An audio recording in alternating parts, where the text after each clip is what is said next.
Okay, while that comes up, I think it's just got a little more cozy for all of us to go find some sleep. But let me maybe try to wake you up a little bit. So the host, was very kind enough for the introduction, and he mentioned.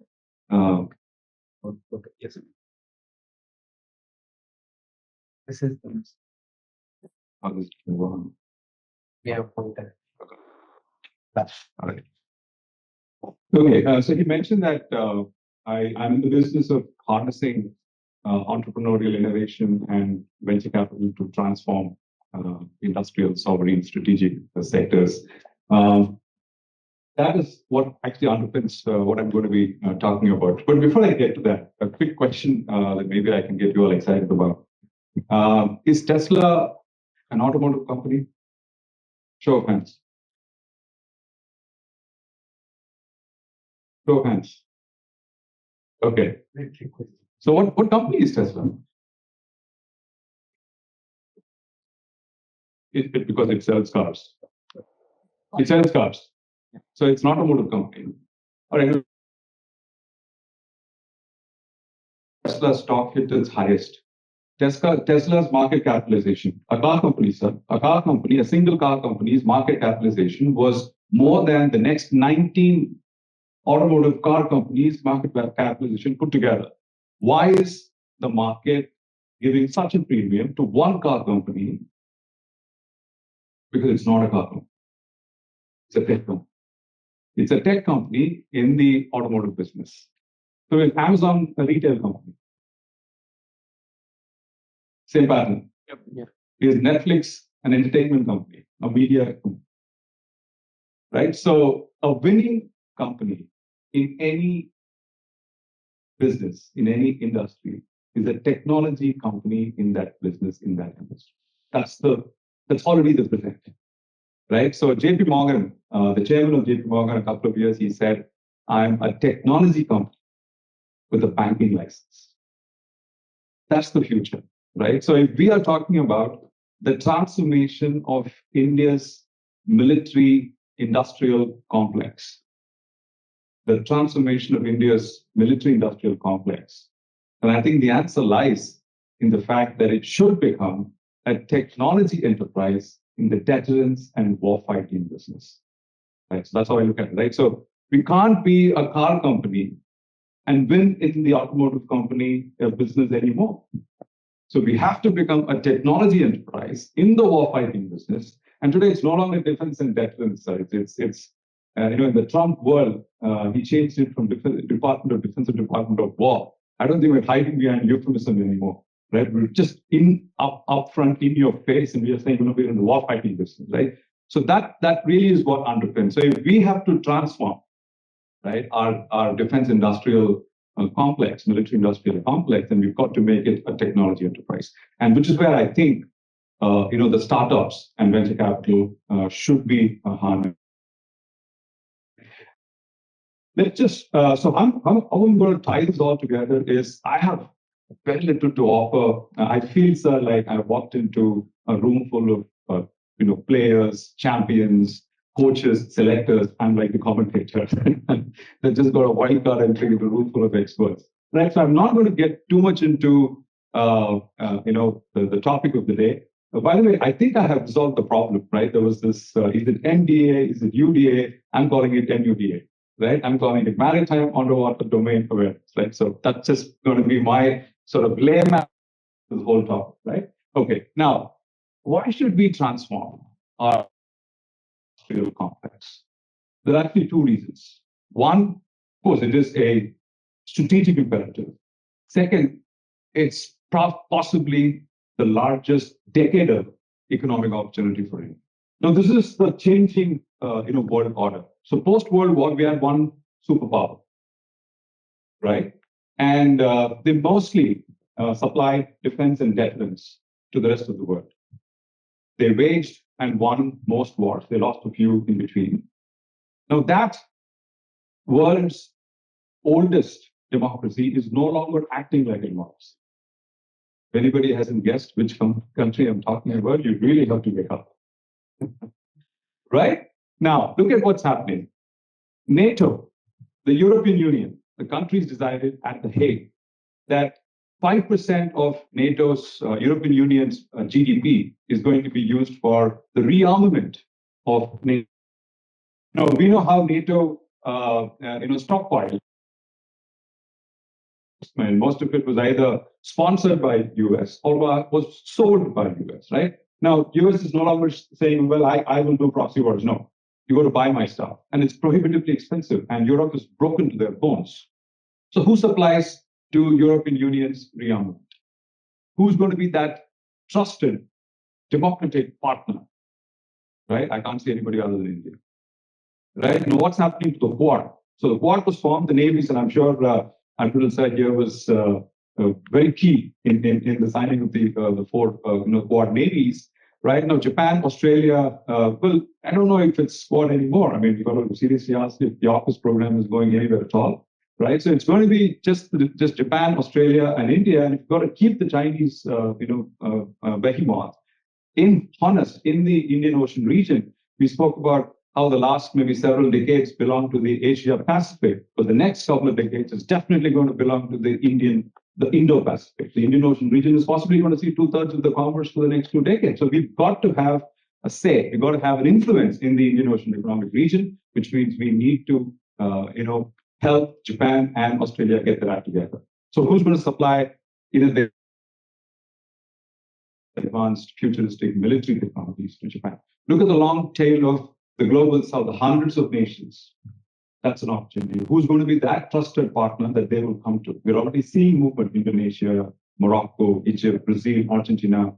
The last year, out of the 39 of exports that we did, can you name the country which bought the most from us?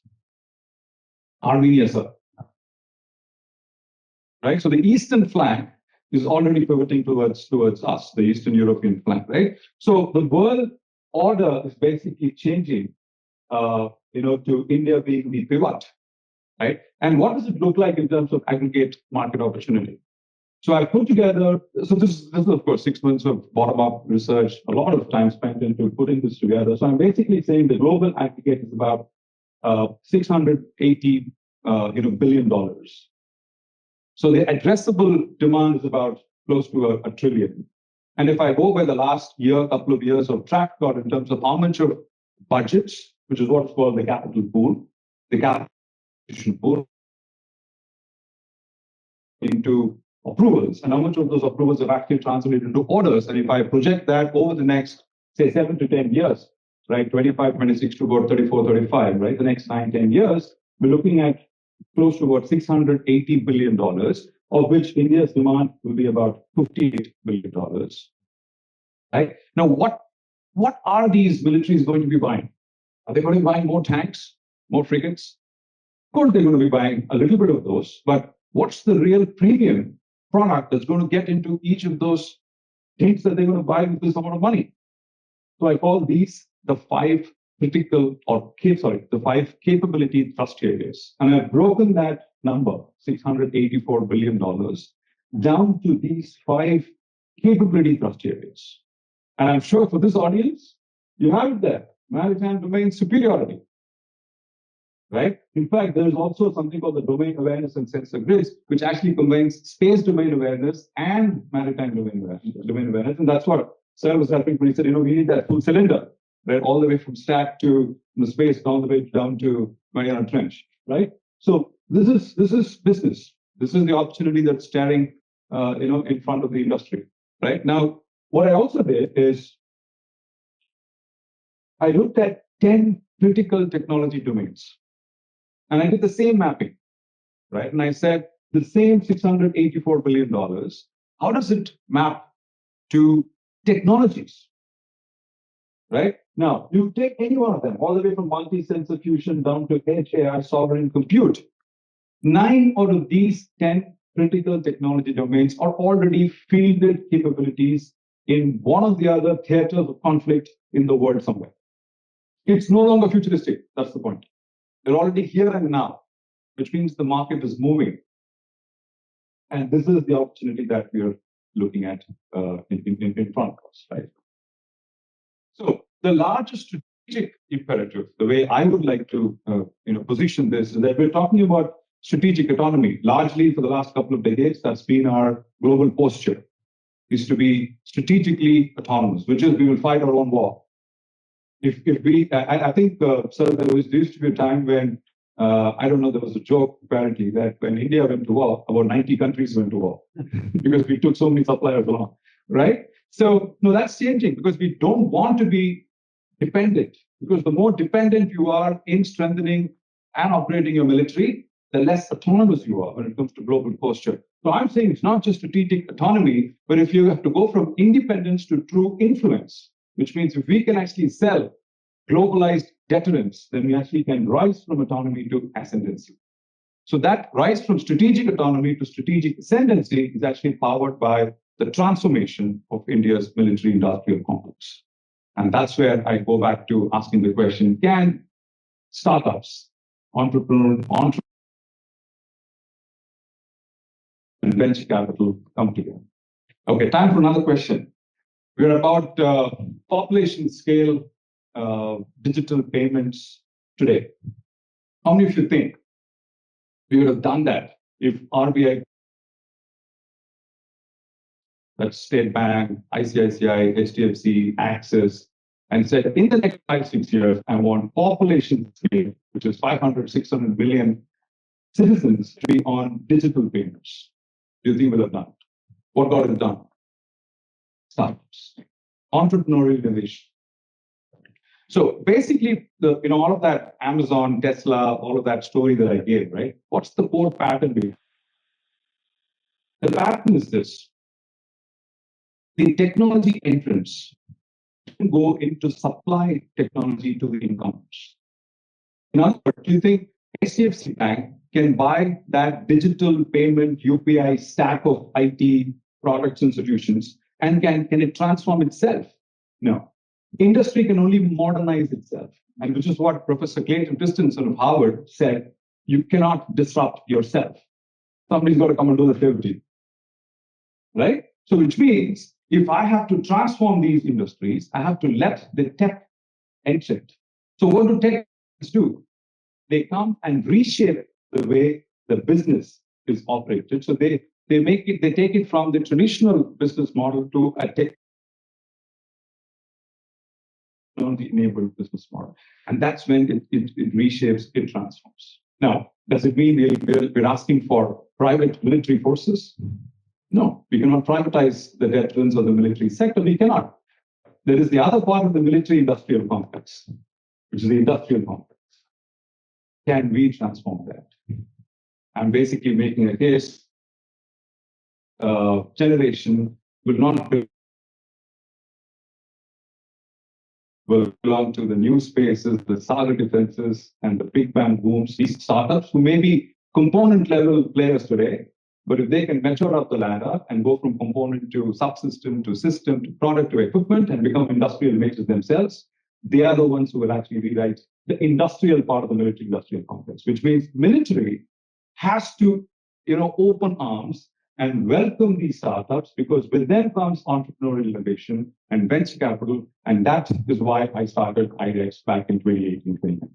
Simple as that. So that's my story, right? So I've done this for the industrial sector. I got Bosch, Vedanta, Schneider, Siemens, Saint-Gobain, all of these industrial majors to transform themselves using startups as their partners, right? So that really is the opportunity that's in front of us.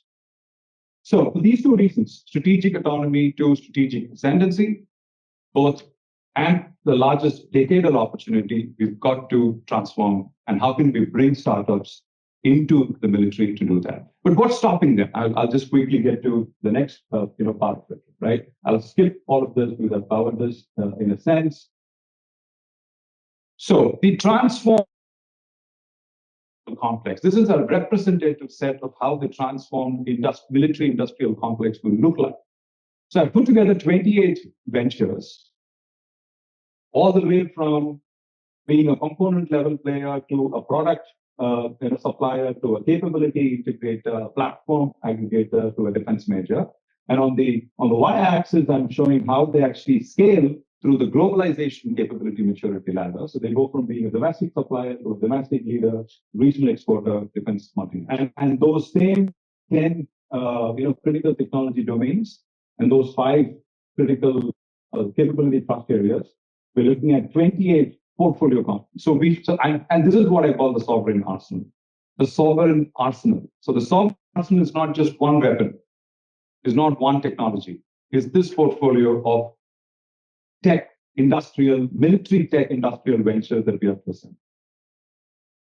We've got to be able to get these startups, these innovators, technologists, to come and go up this ladder. Why? Because venture capital, they want. Venture capital will go after companies that can scale exponentially. So why do they put money into Paytm? Because they say, well, Paytm will not just supply technology to the banks, Paytm will actually become a bank. And that's why I can get my 100x out of my X that I invest today, not after 50 years, but after possibly 7 years, 10 years. So what is in one fund, usually venture capital funds are 7 years to 10 years life cycle. So within one fund's life cycle, I'm actually able to create this unicorn. Right? So the unicorn is not somebody who can supply just components. A unicorn in this map is somebody who actually can go all the way up and become at least a platform aggregator, if not an industrial. So what's stopping us from making this happen? Right? The clearest answer is this: the demand signal that we send to the industry. Right? Now, how are we going about it? Right? And I just have a slide which I'll partly for your reference, and then I'll talk a little bit about this one. Right? So, if let's say here's where we are, a technology venture coming up in any of those critical technology domains, asking for money. Venture capital funds being asked to fund that tech venture, right? But what's the demand signal that we actually give them? Look at the technology perspective and capability roadmap, TPCR document. It has 392 entries across 52 categories of equipment. But it doesn't tell. There's not a word in that. In fact, maritime underwater domain awareness is not there in the document. I've done a search, and in fact, I sent the summary as well, and that's when I made the case.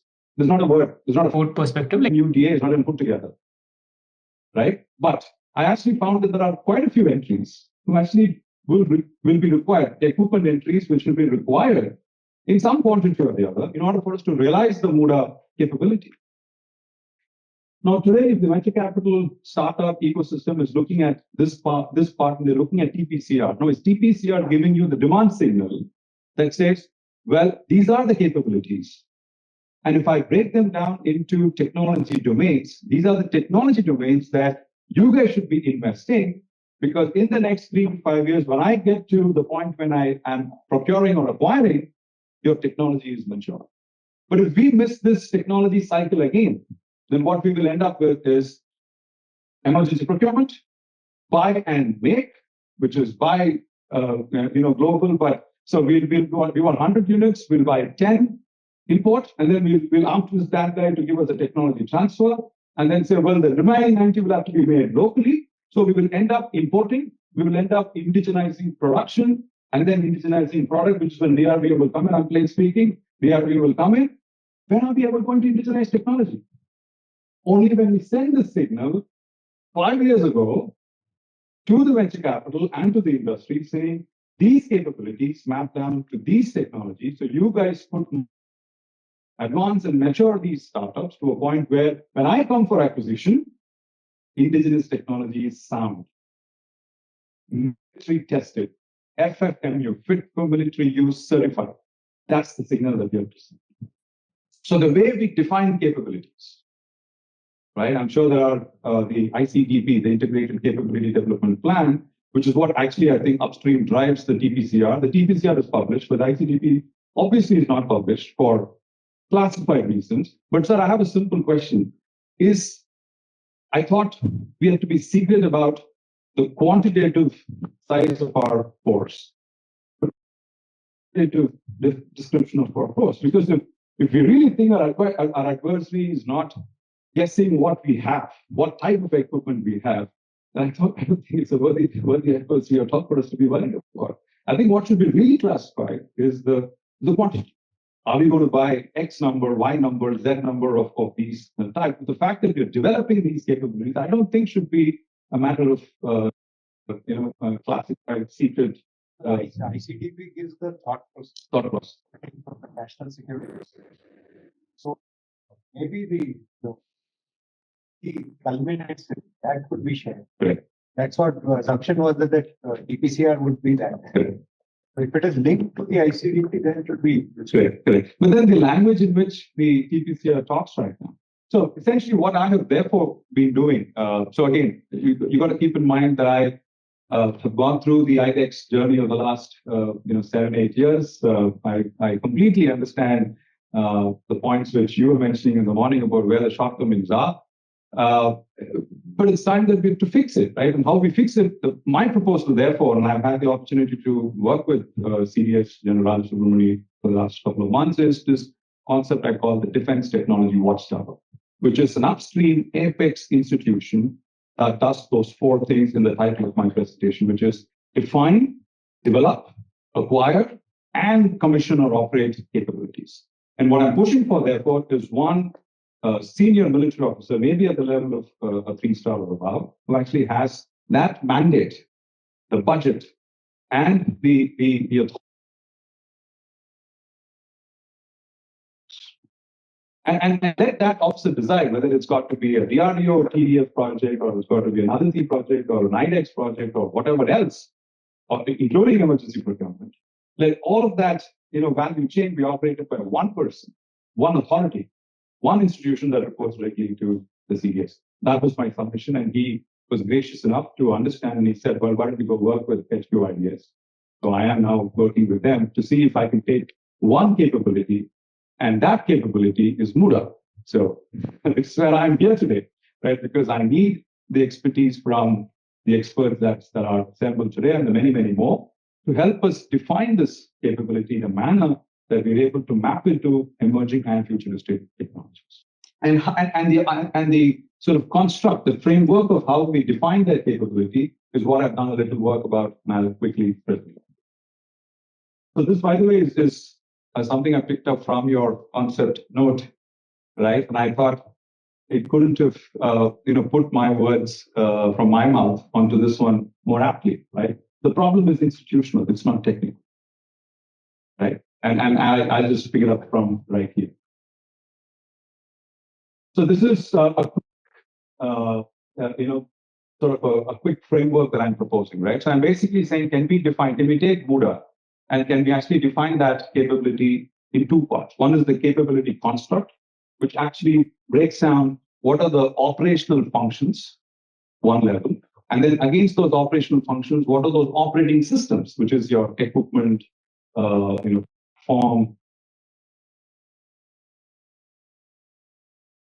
That is the second tier, and the third tier is these critical technology tools, right? And then the mandate basically says 3 things, very simply, in very simple English: who does what by when. Simple. In order for us to be able to develop, define, or design, develop, acquire, and commission MUDA as a military capability, as a fielded military capability. So the 3 silos: operational functions, operating systems, and technology domains. Right, and what I've actually found is that if you really look at what would constitute for a comprehensive, exhaustive definition of a military capability, it's not just material and major systems, and which is where that I beg to differ on where a TPCR starts and ends. Right, and when I did the benchmarking, I will talk a little bit about it downstream. I did a benchmarking with what the other both friendly and not so friendly nations are doing.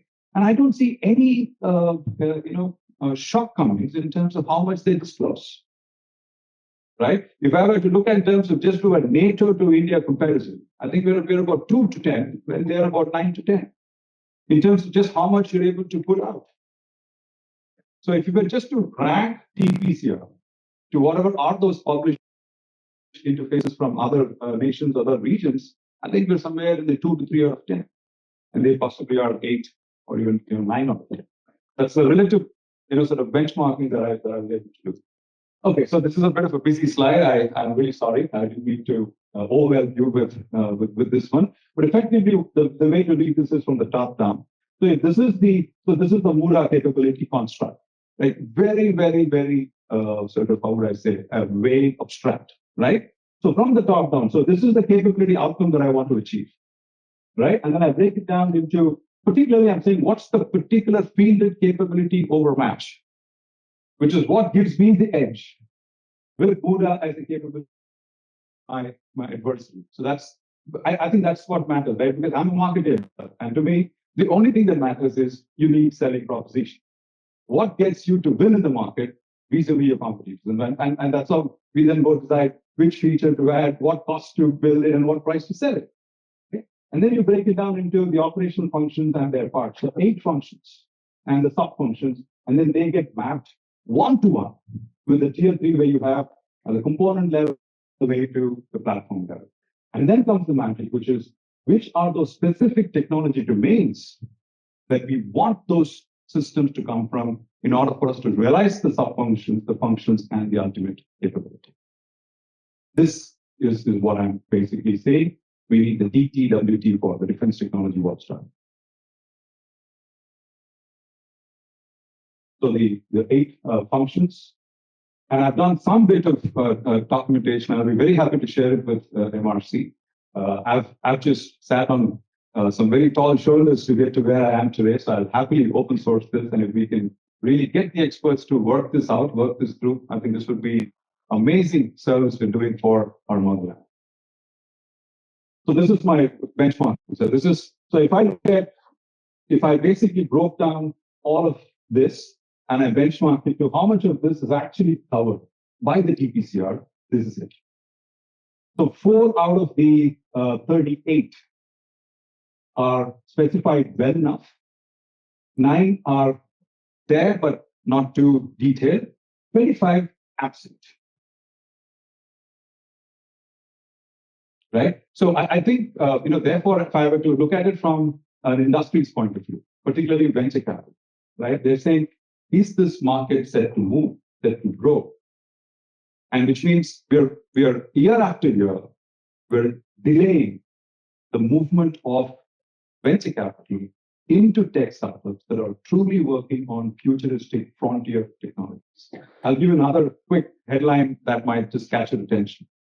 78% of all venture capital that went into defense startups in the last 24 months are for startups that are commercializing technologies and products through the emergency procurement.